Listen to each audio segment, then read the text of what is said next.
주의 이름으로 사랑하고 주의 이름으로 축복합니다. 앞뒤 좌우로 인사하겠습니다. 잘 오셨습니다.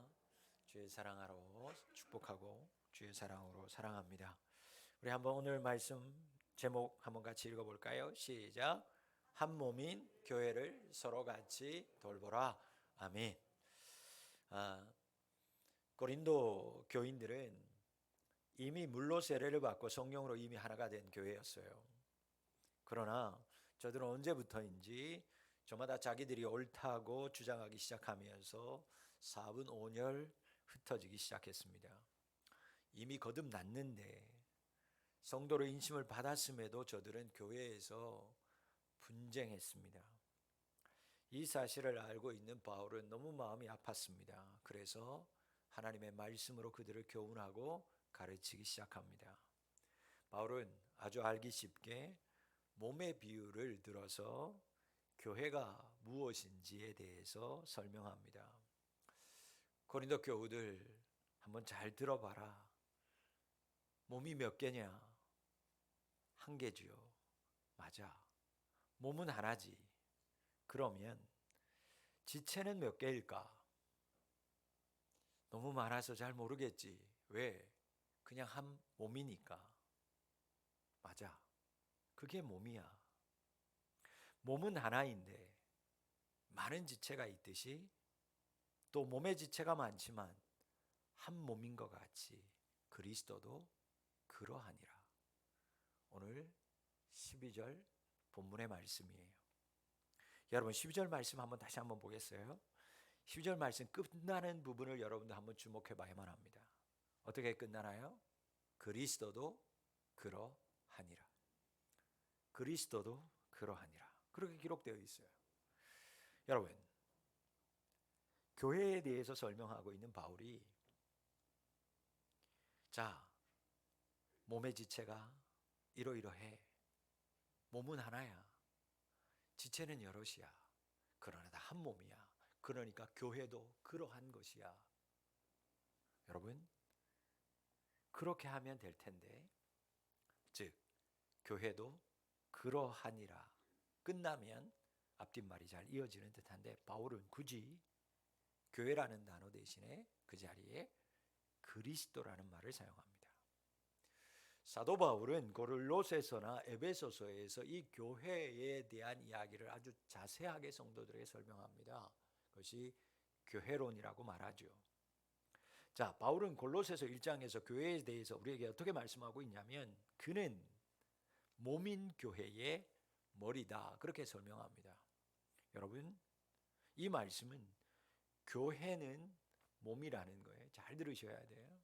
여러분, 이게 교회예요. 다른 데 가서 교회 얘기하면 다른 거 들을 필요 없어요. 교회가 뭐냐? 잘 들으셔야 돼요. 몸이 뭐라고요? 교회라고 그랬어요. 그의 몸인 교회의 머리라. 자, 이 말씀은 교회는 몸이라는 거예요. 그럼 그 몸의 머리는 그라는 거예요. 그가 누구예요? 그렇죠. 예수님이라는 거예요. 또 이어서 골로새서는 그의 몸된 교회라는 말도 사용해요. 동일한 말씀이에요. 자, 교회가 예수님의 몸이라는 거예요. 교회가 예수님의 몸이다. 자, 그렇다면 하나님께서 사도 바울을 통해서 우리에게 주시는 말씀은 이겁니다. 교회와 예수님은 하나다. 같이 따라 할까요? 교회와 예수님은 하나입니다. 이게 사도 바울이 성경에서 가르치는 교회론이에요. 잊지 마세요. 교회는 뭐 하나다? 예수님과 하나다. 교회는 예수님과 하나다. 여러분, 다시요.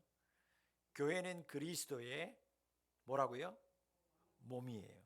이 말은 교회는 곧 그리스도라는 거예요. 그리스도는 곧 교회라는 거예요. 교회와 그리스도는 하나라는 거예요. 그렇다면 교회가 그리스도고 그리스도가 교회라면 우리가 교회를 사랑하는 건 누구를 사랑하는 거예요? 예수님을 사랑하는 거예요. 여러분, 우리가 교회에 충성하는 건 목사에게나 사람에게나 충성하는 것이 아니고 교회에 충성하는 건 곧 누구에게 충성하는 거예요? 예수님에게 충성하는 거예요.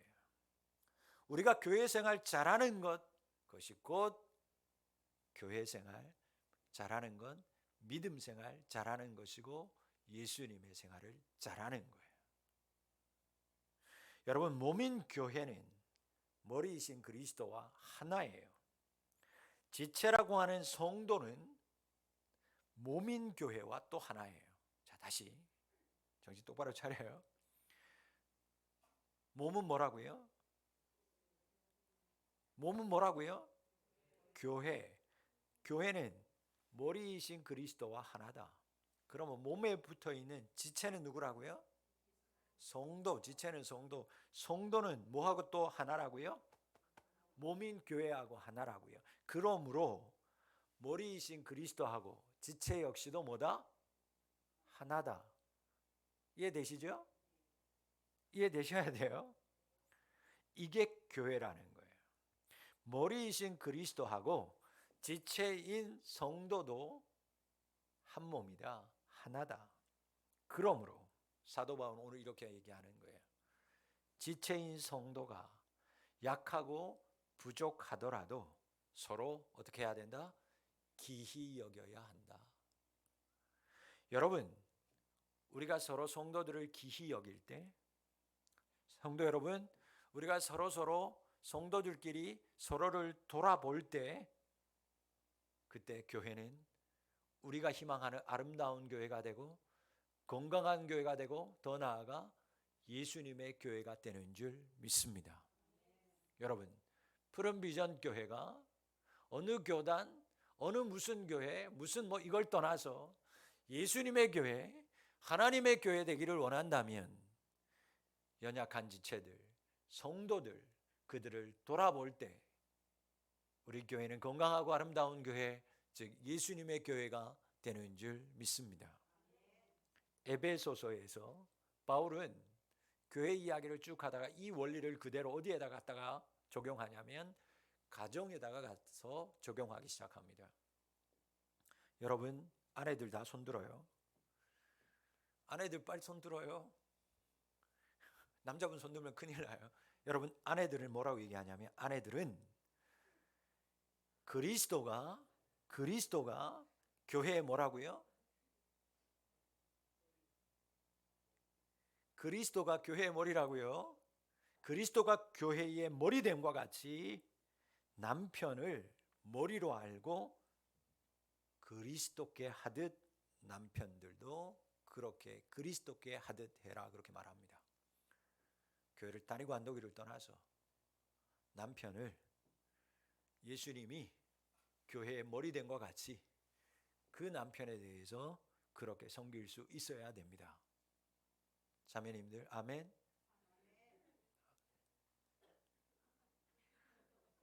속으로 남편들은 좋아가지고 그래, 맞아, 그래야지. 사도 바울은 또 이렇게 얘기해요. 남편들아, 남편들 다 손들어요. 손들어요. 남편들 잘 들어요.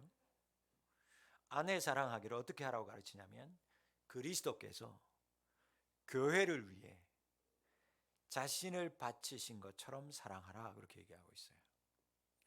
예수님이 교회를 위해 십자가에서 죽으시는 것처럼 사랑하듯이 그것처럼 자기 아내를 사랑하라. 형제님들, 아멘이십니까? 남편들, 아멘. 아멘.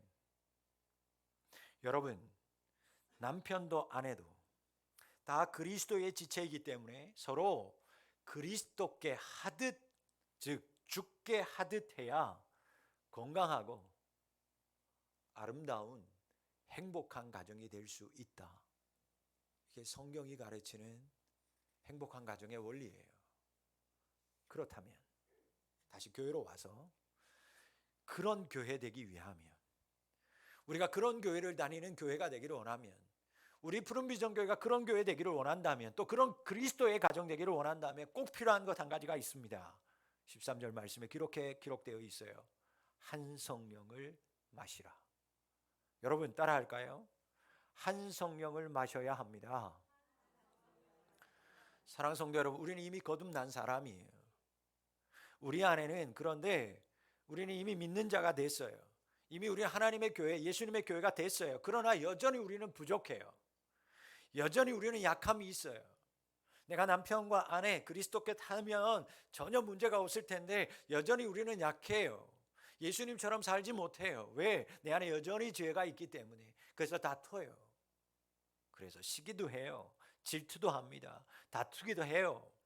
사도 바울은 이 모든 것들을 해소할 수 있게끔, 그래서 이 모든 것들을 하나 되게 연합하는 것은 오직 하나다. 그것은 한 성령을 마시는 것이다 말씀하고 있어요. 마신다.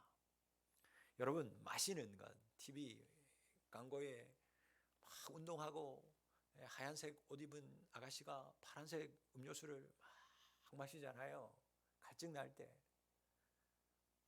이거보다 여러분들은 짠 보리 막 마시는 거, 그게 더 와닿나요? 네, 갈증 날 때, 모르겠어요. 제가 뭐 아직 술을 멀리 하니까 그 맥주가 그렇게 막 갈증 날 때 먹으면 그렇게 시원한지 제가 아직 그 느낌을 모르니까 그 느낌이라는 거예요. 그것처럼 여러분 성령을 마셔야 된다라는 거예요. 마신다라는 건 여러분 내 몸에 직접적으로 들어와서 온 몸에 영향을 미치는 가장 빠르고 효과적인 방법이에요. 급하면 마시게 해야 돼요. 이거 뭐 주사 맞아가지고 안 돼요. 급하면 마셔야 돼요. 여러분 저혈당이 있는 분들 계시잖아요. 여러분 응급처치 가장 빨리 효과 나는 것, 뭐 사탕도 먹고 그러는데 가장 빠른 건요, 단 음료수 한 컵 마시는 거예요. 네, 마시는 거예요. 그래야 제일 빨리 퍼져나가요. 여러분 교회에 문제가 보이세요? 어느 지체가 아파 보여요? 약해 보이세요? 그 지체가 문제로 보여요? 우리가 해야 할 것이 뭘까? 속히 성령을 마시는 것입니다. 즉 성령 충만해지는 거예요. 기억하시기 바랍니다. 약해 보이는 사람이 보입니까? 문제가 보여요? 여러분 그 사람에게 굳이 마시게 할 필요가 없어요. 왜? 몸은, 지체는 다 연결되어져 있기 때문에. 그러므로 내가 마시면, 누가 마시면? 다 따라하세요. 시작. 누가 마시면? 따라하라니까요. 누가 마시면? 이것도 해야죠. 내가 마시면. 여러분 그 사람이 연약해요. 아내가 약해 보여요. 남편이 약해 보여요. 자녀가 약해 보여요. 부모님이 약해 보여요. 우리 성도들 중에 누군가가 참 문제로 보여요. 그럴 때 여러분 그 사람을 마시게 하는 게 아니라 누가 마시면? 내가 마시는 거예요. 내가 성령 충만하게 되는 거예요. 그러면 그에게로 그 성령의 물이 이어지고 흘러가게 될 줄 믿습니다. 약해 보이는 지체가 있을 때, 문제로 보이는 지체가 있을 때, 여러분 그것이 보이는 사람, 그것이 먼저 보이는 사람, 그 사람이 먼저 성령을 마셔야 돼요. 그 사람이 먼저 성령 충만하면 돼요. 약한 자에게 성령의 물이 흘러가게 될 줄 믿습니다. 우리들은 흔히 이렇게 하죠. 집에서 물건이 떨어져서 휴지가 떨어져 있어요. 뭔가 보여요. 시킵니다. 그거 좀 빨리 좀 치워라. 여러분 왜 안 치울까? 내가 참 힘들 때가 있어요. 우리 자녀들 방에 들어가면 내가 성격상 못 버텨요. 처음에는 화나다가 청소하다가 애들이 불쌍해 보여요. 야 이러다가 얘네들이 이 방에서 죽는 거 아닐까? 호흡기 무슨 문제 생기는 거 아닐까? 막 청소하다가 청소해 주다가 막 처음에는 화를 막 잔뜩 막 내야지 막 이러다가 청소하는 중에 얘네들이 죽으면 어떡하지? 그런 마음이 들어요. 근데 왜 안 치울까? 여러분 간단해요. 안 보이는 거예요.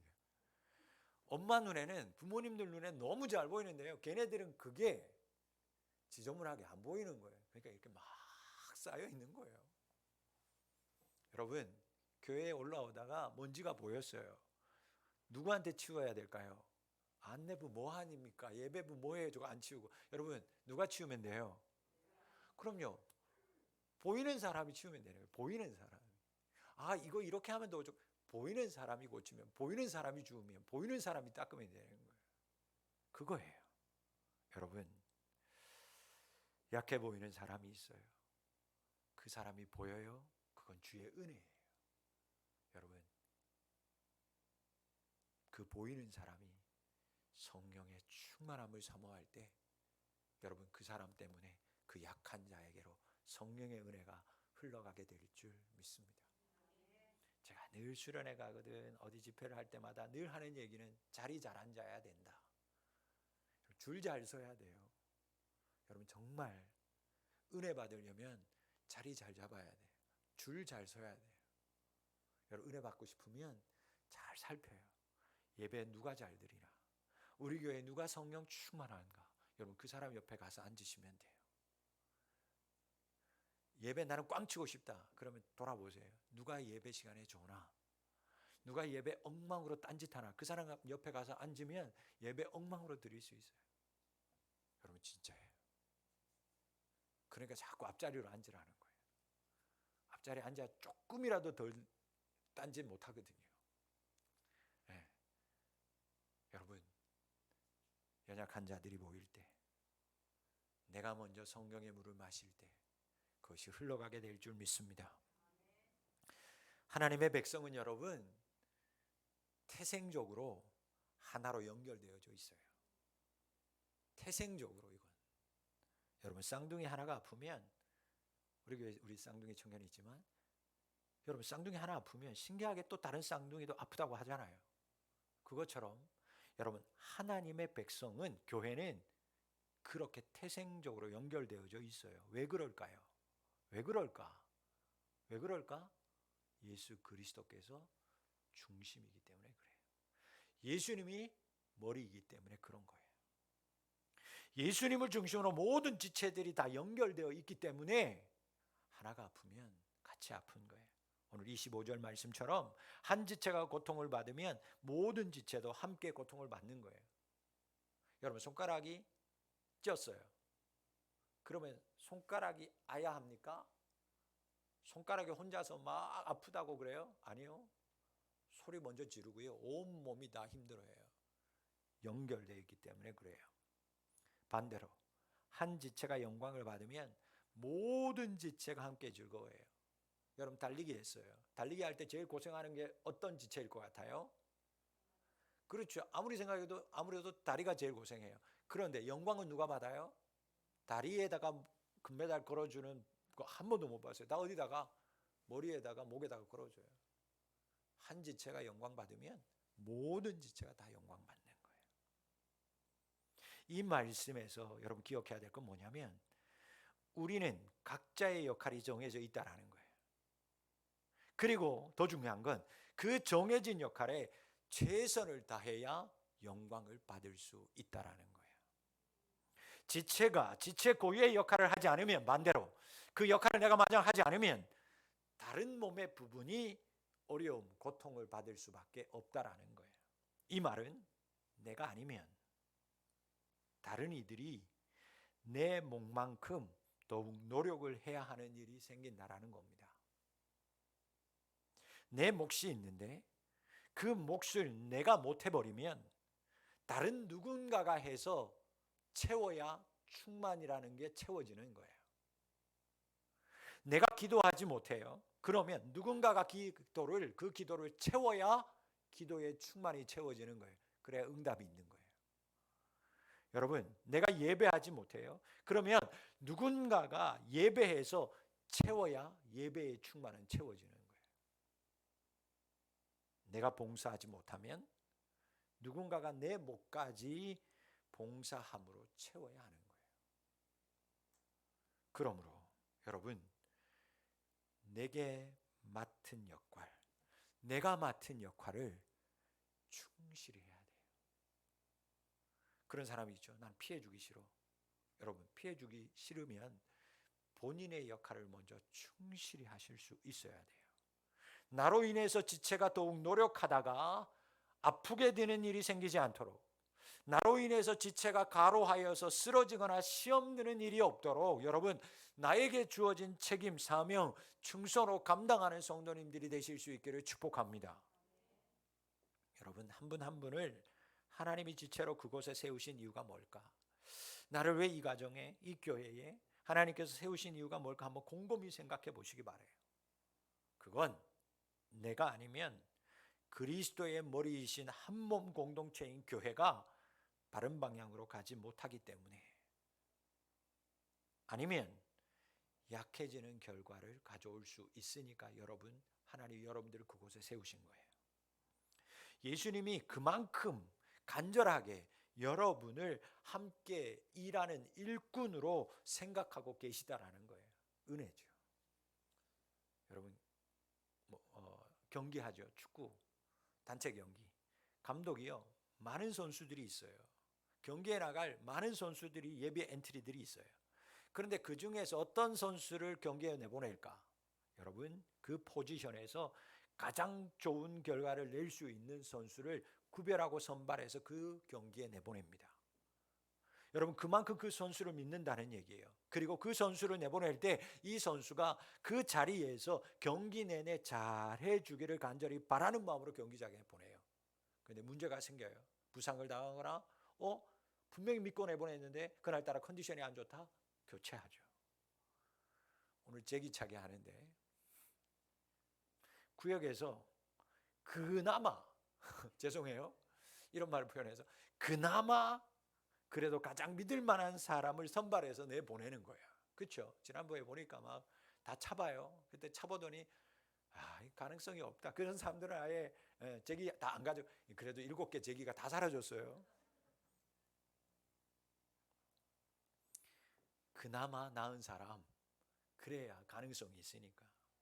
그리고 여러분, 맡겨진 사람들, 이제 구역에 선발된 두 분은 맡겨진 책임을 이제 다하기 위해서 책임을 다하는 거죠. 그래서 제기도 가져가서 막 연습하고 그러는 거예요. 어느 구역 얘기 들어봤더니 유튜브로 제기 잘 차는 영상 공유하고 제기 잘 차는 방법 뭐 검색해가지고 아직 공유했대요. 제가 속으로는 그래, 이게 공부로 될 건가 싶기도 한데 이 유튜브랑 제기차기랑 이게 하여튼 뭐 좋은 결과가 있었으면 좋겠어요. 여러분, 그거예요. 어떤 일이든 나에게, 여러분에게 주어진 고유의 역할에 최선을 다하는 거예요. 여러분에게 예수님이 믿고 맡기신 거니까 잘하리라고 믿고 기대하시고 맡겼기 때문에 여러분 최선을 다하시면 돼요. 1등 하라고 얘기하잖아요. 우리가 자녀들에게 얘기하잖아요. 공부 1등 하라고 하는 게 아니야. 최선만 다하면 돼요. 그래서 여러분 50점 30점 나왔어요. 그건 정말 박수 쳐줘야 되는 거예요. 그렇잖아요. 하나님 여러분들에게 믿고 맡기신 거예요. 1등 하라는 게 아니라 최선을 다하시면 돼요. 여러분, 그런데 문제는 가끔 이 최선의 역할에서, 이 지체의 역할에서 스스로 벗어나는 사람들이 생겨요. 벗어나는 사람이 있어요. 15절 말씀에 보면 이런 사람은 뭐라고 얘기하냐면 나는 몸에 붙어 있지 않기 때문에 라는 말을 한다고 기록되어 있어요. 뭔 말일까? 자기는 몸하고는 별개의 존재라는 거예요. 별개의 존재라는 거예요. 이런 사람은요, 다른 지체하고 관계할 필요도 없고 나는 몸이 없어도 나 혼자 충분히 살 수 있다라고 착각해요. 그래서 자기는 몸에 붙어 있지 않았다 그렇게 자만합니다. 바울은 예를 들죠. 발이 그렇기도 하고 눈이 그러하기도 한다. 여러분, 지체가 나는 몸에 붙어 있지 않겠다고 한다면, 몸이 없어도 나는 살 수 있다고 한다면 그 지체의 앞날은 불보듯 뻔합니다. 가끔 이런 분들이 있어요. 목회하다 보면 교회에 등록을 했어요. 교회 출석합니다. 그런데 이렇게 얘기해요. 목사님, 나는 교회만 출석합니다. 나머지는 저에게 절대 요구하지 마세요. 교회 요구하는 거 그 어떤 것도 나는 따르지 않습니다. 왜? 이미 다 했기 때문에 나는 필요 없습니다. 그래서 신방받지 않을 겁니다. 교육도 받지 않을 겁니다. 어떤 봉사도 하지 않을 테니까 그리 알고 그냥 가만히만 두면 내가 알아서 신앙생활 하겠습니다. 그런 분이 있어요. 여러분, 그분의 영적인 미래 불보듯 뻔합니다. 예수님이요, 이런 사람들이 교회 안에 있다라는 것을 미리 아시고 경고하는 말씀이 있어요. 이 사람들 다 이렇게 말할 거라는 거예요. 마태복음 25장은 심판장입니다. 마태복음 25장에 이런 사람들이 있을 것을 알고 예수님이 이렇게 경고했어요. 그런데 이 사람들이 경고하는 앞에서 예수님 앞에서 이런 얘기를 할 거라는 거예요. 자, 지금까지 어떻게 신앙생활한 사람? 나는 교회하고 상관없어. 나는 별개야. 주님이 심판하는데 그들이 이렇게 얘기할 거라는 거예요. 주여, 우리가 어느 때에 주께서 줄인 것이나 목마르신 것이나 병드신 것이나 헐벗은 것이나 옥에 갇힌 것을 보고 공양하지 아니하더이까. 그때 예수님이 이들에게 뭐라고 말씀하셨습니까? 이렇게 얘기합니다. 진실로 너희에게 이르노니 지극히 작은 자 하나에게 하지 아니하는 것이 곧 내게 하지 아니한 것이니라. 그리고 그들은 영벌에 들어갔습니다. 여러분, 그리스도의 몸인 교회에서 떨어져서 나는 별개라고 생각하는 사람들의 마지막 모습이었어요. 영벌에 들어간다. 그렇다면 이제 우리의 숙제가 생겨요. 이런 분이 보이면 어떻게 해야 될까? 이런 분을 우리가 만나면 어떻게 해야 할까? 우리 교회 지체 안에 이런 사람들이 생겼을 때 그럼 우리는 과연 어떻게 해야 될까? 그냥 두는 것이 옳을까? 뭐 저런 괴상한 사람, 괴팍한 사람 우리 교회 왔어? 저런 이상한 사람 다 봤어? 신경 끄고 그냥 나만 열심히 신앙생활 해야 되겠다? 그래야 될까요? 여러분, 그렇게 되면 몸인 교회의 미래도 불보듯 뻔합니다. 여러분, 그러면 이런 지체를 보았을 때 몸인 교회가 해야 할 일이 뭘까? 이런 지체를 만났을 때 또 다른 지체들은 어떻게 해야 될까? 25절 말씀입니다. 서로 같이 돌보게 하셨느니라. 같이 함께 읽겠습니다. 시작. 서로 같이 돌보게 하셨느니라. 아멘이십니까? 여러분, 돌보게 하셨느니라. 돌보게 하셨다. 여러분, 이 돌보게라고 하는 이 헬라어는요, 메림노신이라는 단어인데 이 단어는 언제 쓰냐면 어떤 단어냐면 염려하다, 근심하다 그런 뜻이에요. 돌보는 거하고 염려하고 근심하는 거 전혀 다른 의미인 것 같은데 이 단어의 원래 의미는 염려하다, 근심하다 그런 뜻이에요. 단어 자체는 분명 부정적으로 들립니다. 무슨 뜻이냐면 앞에서 말한 것처럼 그런 지체가 보이면 나 몰라라 하지 말라는 거예요. 신경 끄지 말고 그 사람에 대해서 뭐하라? 근심하라는 거예요. 그 사람에 대해서 염려하라는 거예요. 여러분, 지체에 문제가 생겨요. 여러분 몸에 어느 지체에 문제가 생겼어요. 그럼 몸이 염려하고 근심하는 건 당연한 거예요. 못 쓰면 어떡하지? 안 나오면 어떡하지? 여러분, 염려하죠.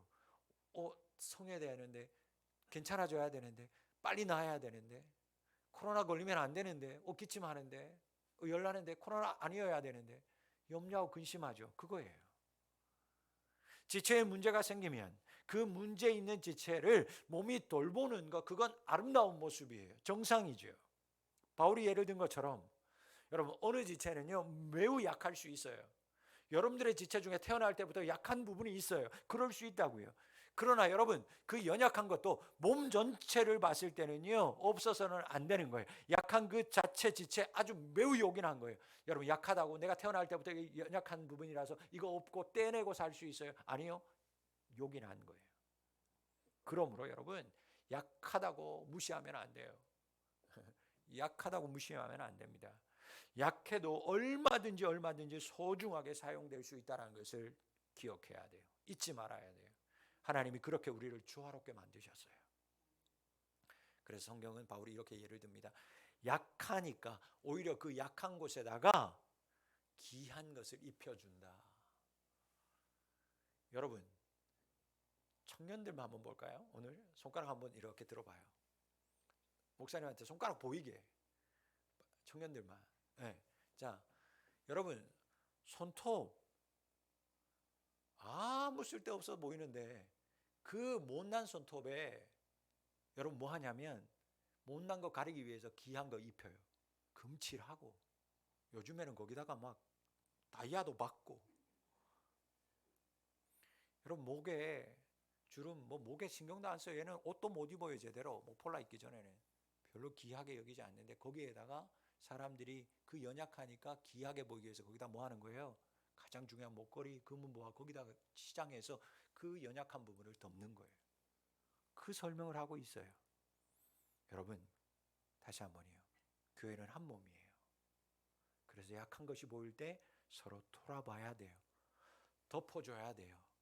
귀한 것으로 오히려 그분을 덮어줘야 돼요. 그 얘기는 돌보는 건 섬김이에요.